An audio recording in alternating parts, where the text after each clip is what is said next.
Welcome to Mutual of Omaha's Wild Kingdom. I'm Peter Gross, co-host of the original Wild Kingdom with Marlin, Perkins, and Jim Fowler. In the early days of filming wildlife, as you'll see tonight, researchers had to capture animals in order to observe and learn from them. But that's no longer the case today. Modern technology such as drones and satellite tracking offer new ways to study animals in their natural habitat with less intrusion from human touch. Wild Kingdom set the gold standard for nature programming and introduced generations of young people to the wonders of the natural world. Fortunately, the successful research that began with our original series helped many animals make a comeback from the threat of extinction. And that's good news for the Wild Kingdom. So sit back, relax, and enjoy Mutual of Omaha's Wild Kingdom.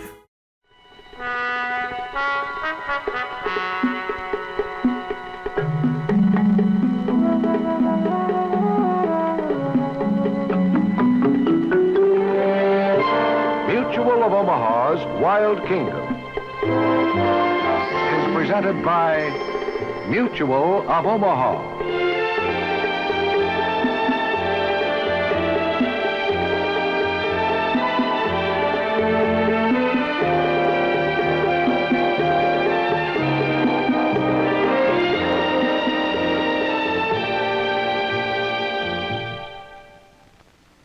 Welcome to Mutual of Omaha's Wild Kingdom.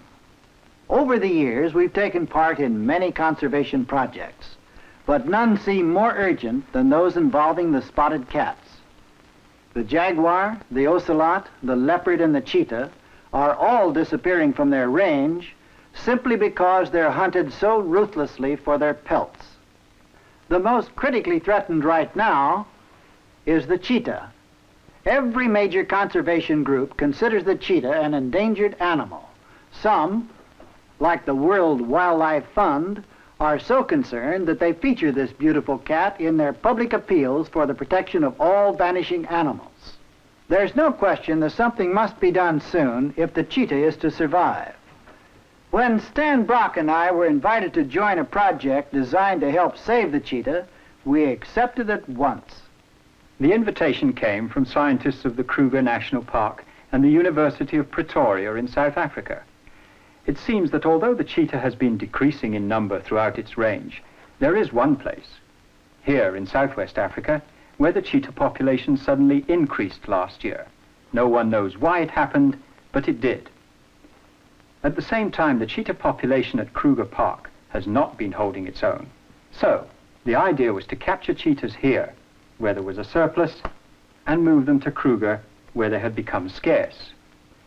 At Kruger, the scientists planned to study the cheetahs in the wild and hopefully come up with new ways to protect these threatened animals. The first job was to catch the cheetahs. I joined an animal trapper who had located several of the big cats. We headed for the capture site, while Stan surveyed the area by air.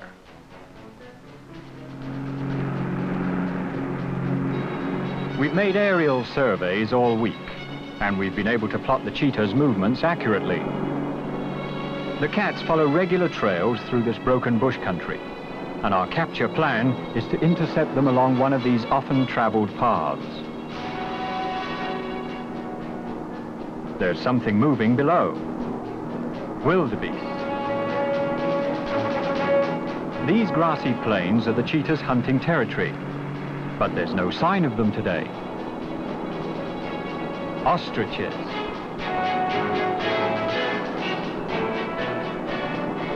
They're near the spot where we hope to trap our cheetahs. The capture site Trapper Jack Vivian has selected is just ahead, but we'll pause to give some ostriches the right of way.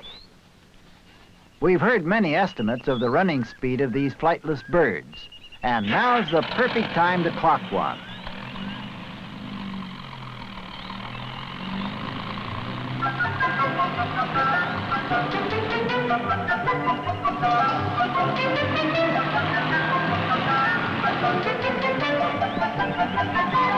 He's only doing 35 miles an hour. Cheetahs are twice as fast. They can do 70. faster than we can drive over this rugged country. We're moving along a cheetah trail Stan located from the air. The cats follow this path into the bush when they return from hunting the open grasslands. And we'll set our trap at a spot where the trail narrows. Viv's capture plan calls for a tough nylon net and a pair of trained hunting dogs. Our capture system is designed to take advantage of the cheetah's great speed. We can't outrun the cats, so we'll try to chase them into the net stretched across their trail.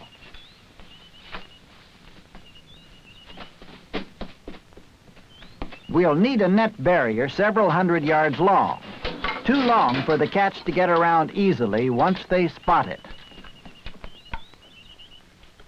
When the cheetahs return from their hunting ground, their route should take them right to the net. We're almost ready here. It's time to alert Stan. The net's going up, and the cheetah should be returning soon from hunting these open flats. Zebra. They're too big for cheetah, but the cats sometimes take young ones. There's no sign of cheetah near the zebra herd. They may have made an early kill and started back for the trail into the bush.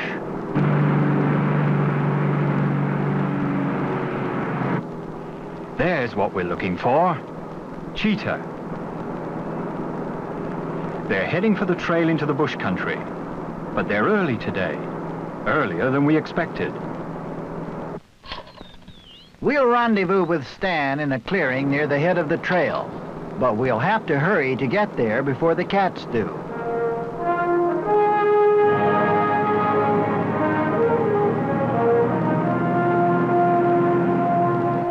There isn't much time, but the net is almost ready.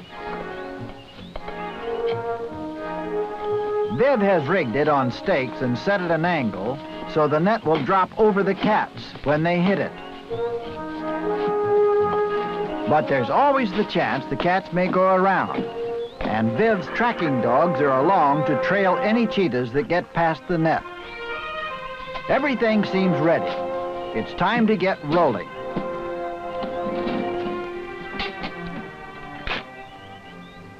Our plan is to reach the head of the trail before the cheetahs do, so we can get behind them and chase them along the trail into the net.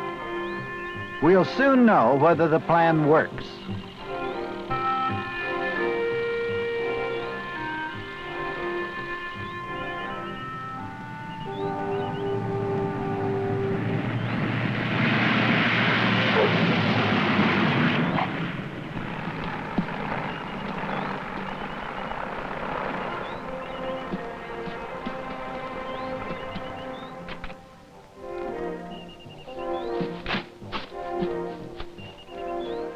Gengi is waiting with my horse. This will be timed a little more closely than we planned. A horse should be ideal for this chase if the cheetah lead us into rough country where the car can't follow. If everyone's on schedule, I should meet Marlin and Viv at the cheetah trail. We haven't much farther to go. The trail begins just ahead.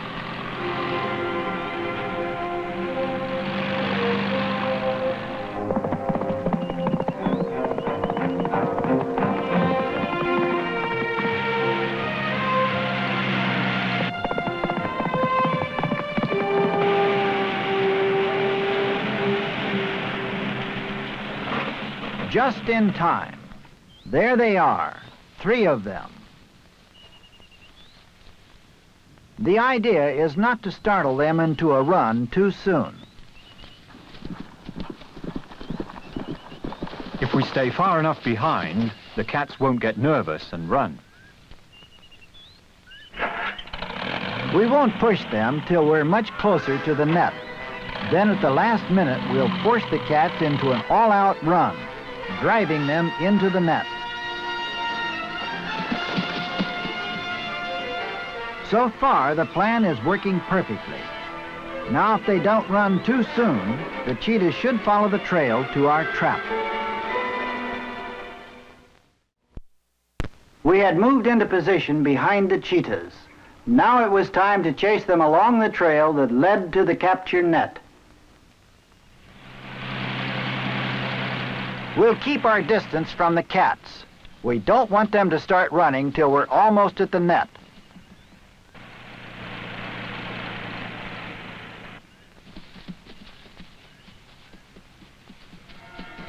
Something startled them. Nothing to do now but stay with them.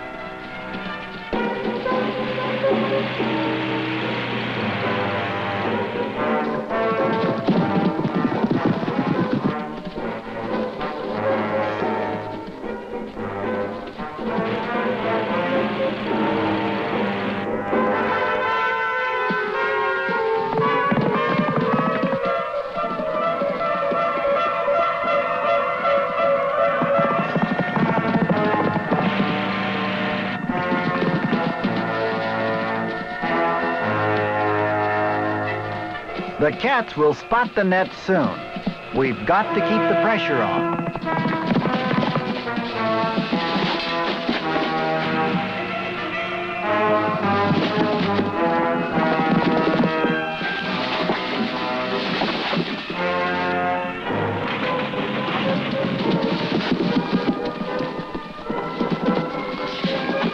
That net won't hold them long. This one's almost free. I'll keep him tangled till Marlin and Viv can help control it.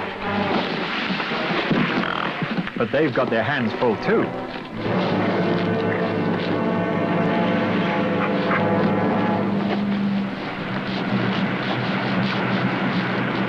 We'll have to get a capture stick on the cat before we can move him safely to the truck that will carry the cheetahs back to our capture compound.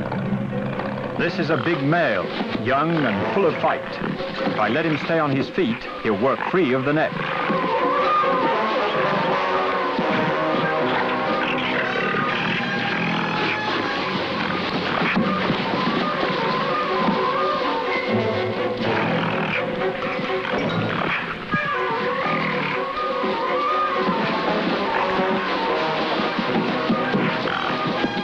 One cat escaped around the net, but we've got two beautiful animals here.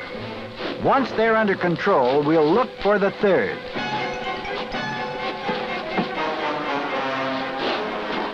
With the capture stick noose on the cat's neck and Viv holding the tail, the cheetah can't get at either one of us. Now for the truck. Then we can give Stan some help.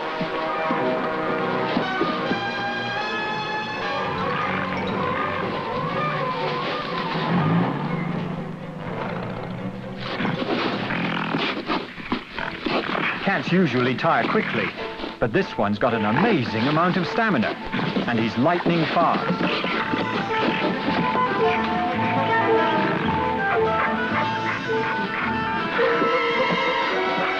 There, he's under the net and beginning to tire. The darkness in the back of the truck will calm the cat down quickly. He'll think he's found a good hiding place. Now for the second one.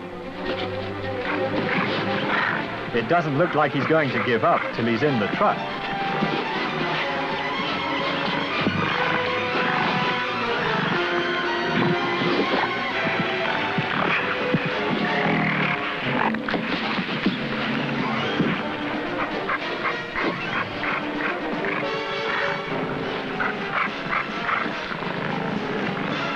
Good.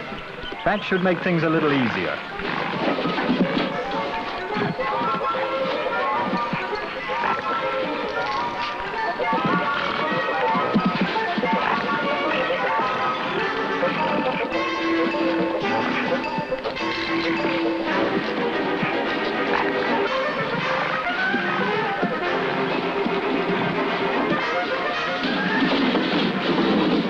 Now he can relax, and so can we. But not for long. From the sound of those dogs, they've found the trail of the third cat.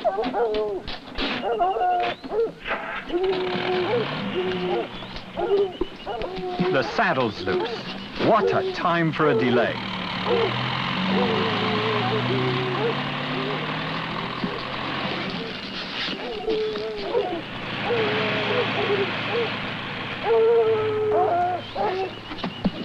The car's already out of sight.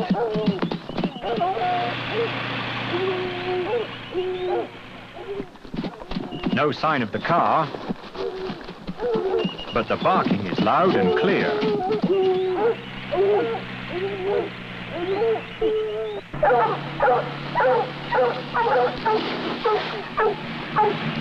The dogs have found the cat all right. There it is, in the tree just ahead. This isn't a very secure perch for a cheetah. They're poor tree climbers with non-retractile claws that are more like a dog's than a cat's. The cheetah can't go much higher, and it won't come down with the dogs there. The cat will stay put for a while, but it's a long way from being captured.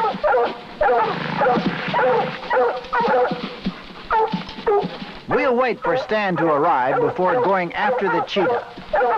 Till then, Viv's dog should keep the big cat occupied.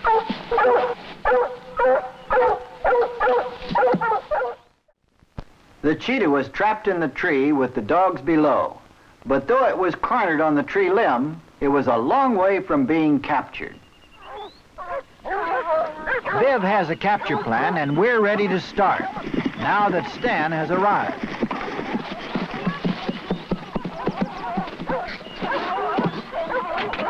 The plan calls for perfect timing.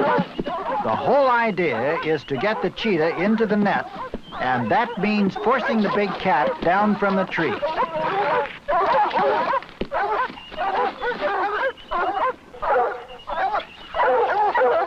The net's ready. Now to push the cat into it. With all that commotion below, the cat's going to be difficult to move. We can't risk using the noose, because the cheetah could easily fall and choke itself.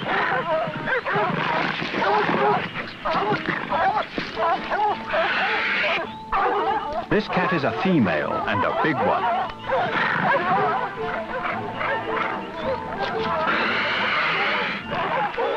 She won't charge me as long as I don't crowd her.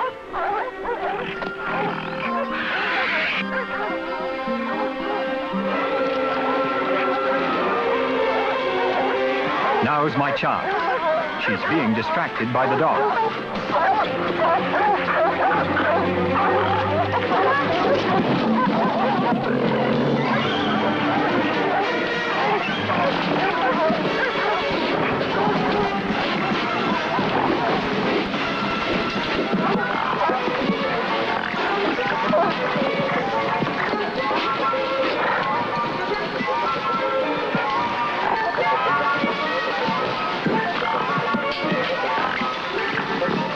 We've got to wrap her in the net, and it's more difficult than we thought.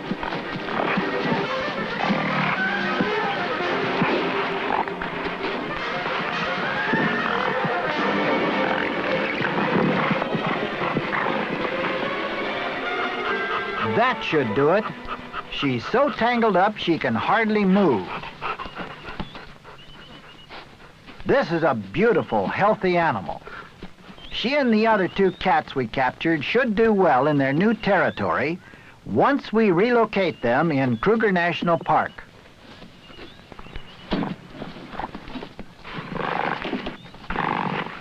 Since this is a young female, we will check to see if she's carrying young.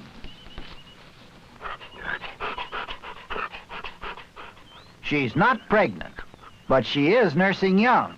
She must have kittens somewhere near here. She may have been trying to reach them when the dogs treed her. In her excited state, it's possible she'll abandon her kittens unless we take her to them. So while Stan searches the area nearby, we'll use Viv's dogs to try to find the youngsters.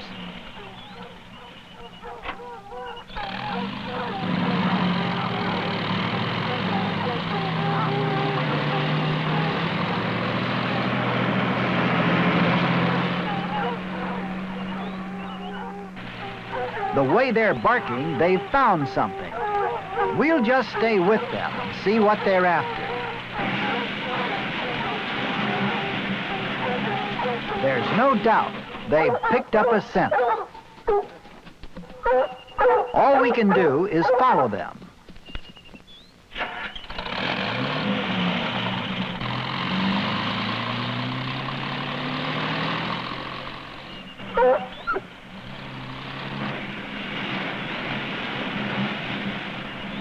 They've found the kittens.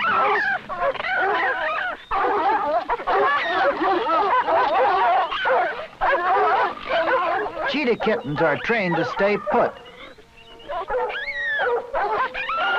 Once their mother leaves them to hunt, these youngsters won't budge.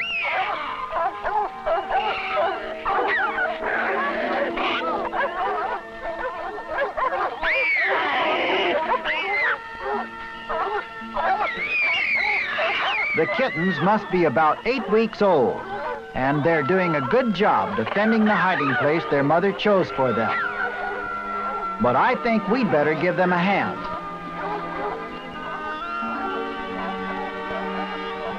We should check on the youngster's condition before we release the female. They seem in perfect health. Youngsters this age are still totally dependent on their mother for survival. Now that we've chased the dogs off, the kittens seem quite calm, almost unafraid.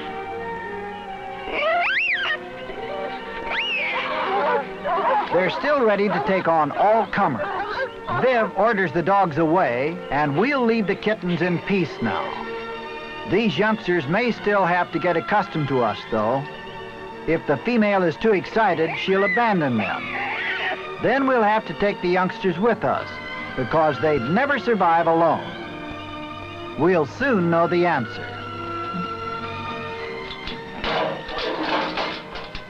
Releasing the cat requires almost as much care as catching it. You gradually give up control over the animal, and you've got to leave an open escape route so the cat will run off rather than attack.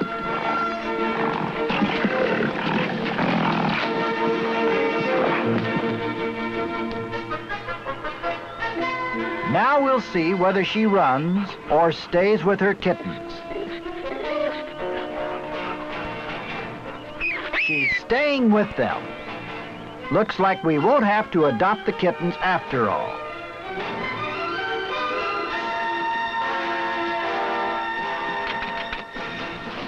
Leaving the female with her young means we'll need another cheetah for our relocation project.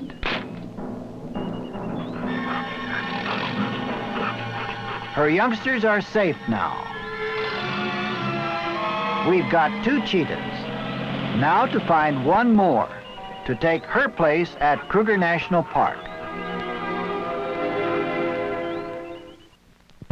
The cheetahs we captured were both lively, healthy animals. We put them in a compound where they were fed and checked for disease. They rested comfortably there, awaiting the trip to Kruger National Park. We observed the nursing female long enough to be sure she had settled down and was taking proper care of her youngsters once more. Releasing the female meant we had to catch another cheetah to replace her. We'll see the unusual capture of this third cat and learn how the animals adapt to their new territory in Challenge of the Cheetah, Part 2, next week on Wild Kingdom. Mutual of Omaha's Wild Kingdom.